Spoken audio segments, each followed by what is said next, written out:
September 7, 1976. Scotland, Hogwarts. James Potter glanced curiously over his friend Sirius Black's shoulder, who was engrossed in drawing and writing within an ordinary muggled checkered notebook. It was the same kind of notebook James had seen his soon-to-be girlfriend, Lily Evans, using. The muggle-born beauty, who had been bothering him since their first year, had finally come around to the idea of sticking with Gryffindor, acknowledging that there was no one better than him. However, being involved with girls demanded his attention, leaving James with little time for friends. It seemed that Black was taking offense at this, though James had a solid plan to shake him out of it, who had surprisingly become studious since September began, was even reminding James about the upcoming Newt's exams at the end of 7th year, as if those exams weren't still 2 years away. "What's that, Padfoot?" James inquired, his interest piqued by the drawing in Black's notebook. "I think this thing is called It's a motorbike, James," Sirius replied dryly without turning around. "Come on, Siri, don't sulk," James consoled his friend, patting his shoulder. "You know, I've been pursuing Evans for so long, and I need her to be with me so we can get rid of that nosy bastard Nunez." "I told you not to call me Siri," Black retorted, shaking off James' hand. "It's revolting. Even worse than that dog's name." "Have you been in another scuffle with someone and are now venting on me?" James wondered. "Or is it the potions class that's bothering you? Don't mind old Sluggy, he's probably just getting back at you for not joining his silly club last year. Your potion-making skills were always impressive, almost on par with Evans." "Everyone has a bad day," James reassured his friend, who had seemed somewhat off during yesterday's lesson. After a moment's thought, he realized what was gnawing at Black. "Oh, or did you take his warning seriously, that he won't exceed expectations with your current attitude? You and I are still heading to Auror High. If things go south, my parents might be able to help. Remember, I'm not exactly a potions prodigy either. But Evans can't escape it now, and she can explain. Besides, mate, failing in potions doesn't define us, Siri. I mean, Sirius. Hey! Are you out of your mind? It's the first night of the full moon. Well, cheer up, mate. We're going out." "Out?" Black asked, tearing his gaze from his motorcycle sketches, a strange glint in his eyes. "Yes. Right. Full moon night. Remus. But the full moon days fall smack in the middle of the week. We'll attract attention. Come on," James exclaimed, taken aback by the uncertainty in Black's voice. Sirius had always been enthusiastic about full moons, once even suggesting experimenting with animagus transformation. Even Tails had caught onto his excitement and was trained for it. James had always harbored reservations about Pettigrew, though. Their comrade, one of the 4 marauders, was academically decent but unremarkable, always somewhat pathetic. He lacked strong opinions, was a teacher's pet, and was nearly invisible. Even now, James only noticed Peter sitting on his bed, reading something, after scanning the room. Once Peter had mastered animagus transformation, James realized that Tails could be quite useful too. After all, they needed someone around for running errands, and subtlety was handy for keeping tabs on people, like Evans, to discover her favorite sweets or any secret rendezvous with his friend Nunez. I can't make it tonight. I forgot about the full moon and I have a date." "With whom?" "Gentlemen don't reveal their ladies' names to avoid compromising them," Black replied, feigning an air of importance. "So I'm occupied for the day." "I hope you'll be with us tomorrow when the full moon is at its peak, Snuffles." James ruffled his friend's dark hair, not wishing to push further. After all, a date was sacred. Despite his resentment toward Evans, Black hadn't once complained about their friendship being strained or blamed James for anything.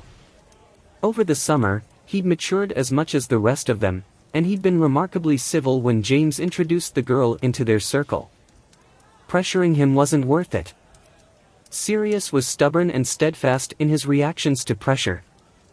James didn't want to engage in a conflict with a passionate friend who had learned the ropes during their 5 years of camaraderie. We'll see. Sirius grumbled. Why are you still sketching? James asked. Are you trying to figure something out? I want a flying bike. Black replied, returning his focus to the notebook. That's pretty cool. Peter piped up from his bed, and James looked at Pettigrew in surprise. Do you know what this is? Yes, I do. Peter grinned. It's... All right, James interjected, sighing, I'll fetch Evans then, since you're so preoccupied. Get a move on. The common room was bustling, yet Lily was noticeably absent. James gestured for others to vacate the seats near the fireplace, then conjured a paper and charmed it into a paper airplane. Since they couldn't access the girls' bedrooms, his only option for communication was through this method. The paper airplane soared off, drawing astonished gasps from the younger students. James waited, eager to see if any older students emerged from the living room before he and Tails ventured to the shrieking shack. Keeping tabs on Black was challenging, and not in a friendly manner. Black would likely transform into his dog form to evade detection, and in that state, his heightened sense of smell made him extremely cautious. Sending Tails could offend Black, and an angered Black was worse than stumbling upon a manticore in the Forbidden Forest, an adversary even Dumbledore might struggle with. Sirius had vanished during the summer break, despite his promise to visit. His parents had simply mentioned that he had fallen ill. The Black family hadn't provided further details. Whatever Sirius had contracted must have been severe, given his reaction when questioned about it. He had even jokingly threatened to hex himself when James had speculated about the illness in the compartment. Nevertheless, James suspected that Nunnius might be the true instigator, settling a score over the knickers incident. Thus, Nunnius was the reason Sirius had endured a summer within the confines of a despised house. Whether Nunnius had missed on purpose to ensure their separation or aimed to target at least one of the four friends, only Sirius truly mattered to James.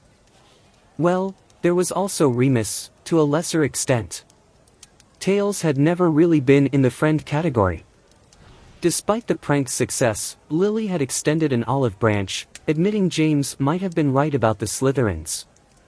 They had even spent time together in Hogsmeade before the holidays and exchanged letters over the summer. James grinned. His suspicion about Snape was bound to rattle Sirius, and he was relieved they hadn't jumped to conclusions immediately. Retribution would strike at the most unexpected moment. James, you're wearing that mischievous look again.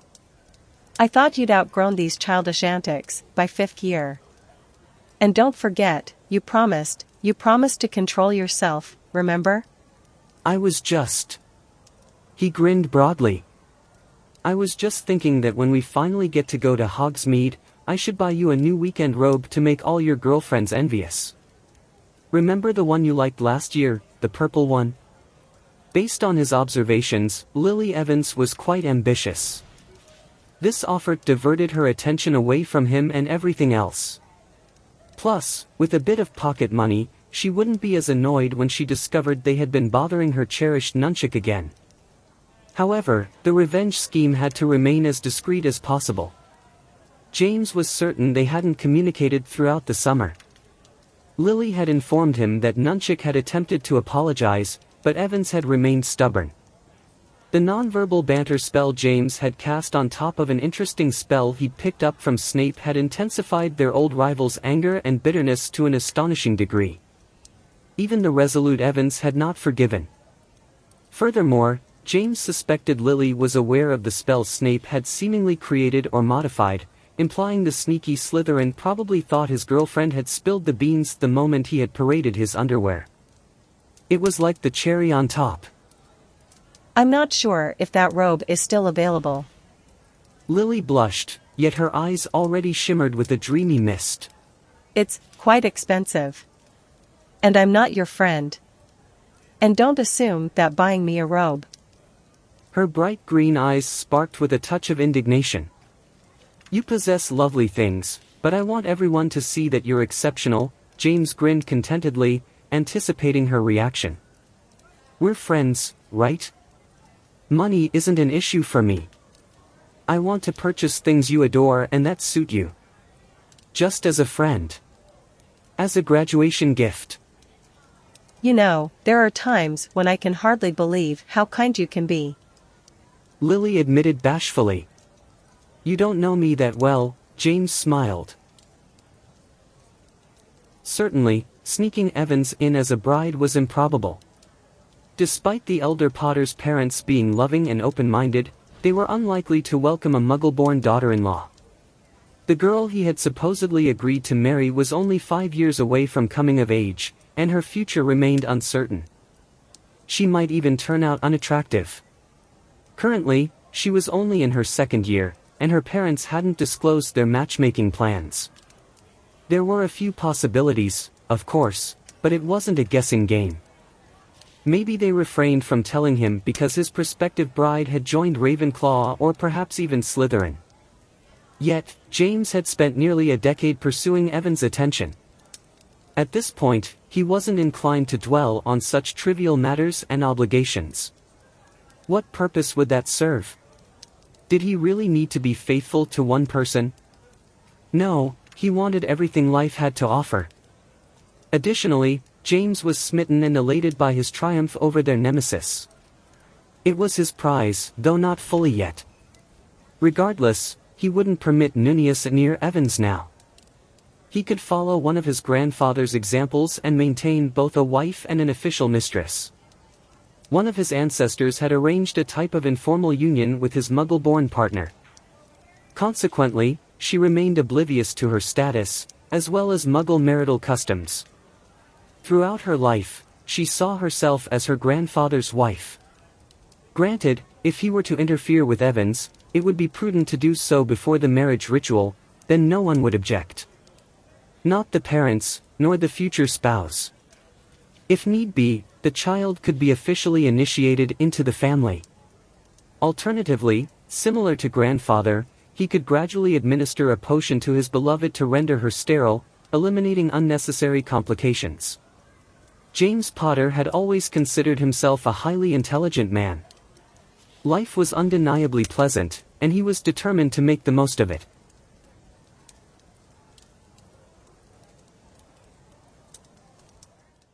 The 8th of September, 1976. Scotland, Hogwarts. Sergei slipped out of the Gryffindor common room about 20 minutes before bedtime. James Potter was chatting with Lily Evans. Peter Pettigrew was asleep before his nightly vigil. Remus Lupin, who also happened to be head boy, was in the hospital wing, so to speak. In reality, however, he spent that night and the next in the Shrieking Shack, which was in Hogsmeade. The news of the full moons had come unexpectedly. Sergei had held on for a whole week, a little shaky from memories of certain people and interactions with them, but he held on. It was a good thing Sirius hadn't got a girlfriend, otherwise there might have been more problems. But luckily, the teenagers' lives were busy enough.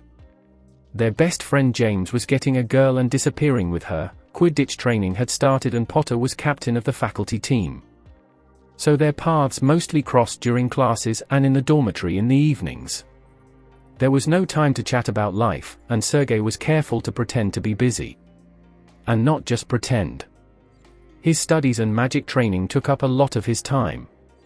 Remus Lupin, another friend and werewolf, was head boy and an honor student, so he was also quite busy with his duties and lessons. Peter Pettigrew, the fourth friend, was a battered boy, a typical chaperone, but also quite observant and intelligent. Pettigrew did nothing special and was always around to run errands. Because of him, Sergei had decided to find a specific activity to refer to, and since Sirius' memory was of building a flying motorcycle, Sergei decided that he wanted one too and should write down all the workings and make blueprints. Maybe if he used his Muggle experience it would be even better. Last weekend he had managed to have a little chat with Regulus, asking how his brother was doing. So Sergei thought he was on the right track and had everything planned, when suddenly the full moon came. It was then that he remembered what Sirius did with his friends on nights like this. But most importantly, Animagi. Sergei had never been able to turn into a dog before. It had been good to learn the basics over the summer, but Animagic was not as complicated as Animagi. And then James with his reminder, like a blow to the head. It was better to tell him in advance than to wake him up in the middle of the night and say, "Let's go." I managed to negotiate a reprieve. So Sergei found an abandoned classroom on the first floor and tried for several hours to tune in and turn into a dog. And he had no luck. Perhaps it took a real vocation to become an Animagic? After a few dozen attempts, Sergei gave up and decided to approach animal transformations from the other side.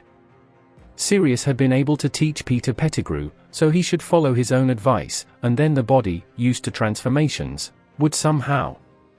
The fact that he came from the other side helped a lot, and Sergei was actually able to tune in and the transformation was successful. Yeah. But the side was apparently different for a reason, and on the other side of the face, as you know, is the arse. That was the word that came to Sergei's mind as the office with the old desks grew rapidly in size. His legs turned into some dried-up stumps with spread fingers and claws, and there was a black back and feathers along the body, which he saw when he turned his head freely almost 180 degrees. Sergei was quite frightened and confused. He didn't even realize what he had become, only that he was not a male dog. He tried to flap his arms, but his wings fluttered clumsily, and they would not fold as they were. Instead of screams, there were hoarse sounds which, unfortunately for Sergei, attracted outsiders to the classroom. For some reason, it wasn't until he was grabbed, and saw the Slytherin emblems on the robes of very tall people that he remembered a few charms that could be used to lock the doors from the inside. A blaze flashed in front of his eyes and Sergei froze as he noticed the wand pointed at him. His heart pounded in his chest at machine gun speed. "Look, a raven," said one of the boys, whom Sergei recognized as the sixth-year headmaster. "I wonder what it's doing here." Did it fly into the castle by accident? We could practice some spells on him. It's strange that there aren't even any open windows in this room. Sergei listened intently to what the students were saying, mentally sweating. If they let him go, it's not certain that he'll be able to fly away, even if he's a raven, a full-grown bird. Whether he'll break his arms and wings, or break his neck, depends on where he's released from. Being used as a dummy to practice spells is even worse. It would be good if they left him alone, but that was unlikely because the other one had already taken out his wand and was contemplating what to practice. Then Sergei had a brilliant idea: pretend to be a familiar. There are owls and cats. But whose? And how to prove it? His mind was working overtime, and he remembered that crows can be trained, and some of them speak better than parrots. But which one? Would it be able to say anything at all? And who exactly would the Slytherins give it to? If you said Black, they might think it was him and torture the poor bird on purpose. Regulus is only a fourth year, and he might say he didn't have a raven.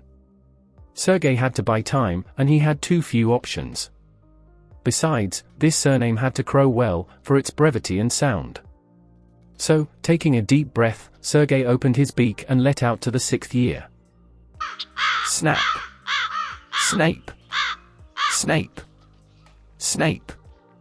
The more comforting thought was that Severus Snape was probably asleep by now, and they would be careful not to damage the family name of a man who was also quite dangerous and vindictive.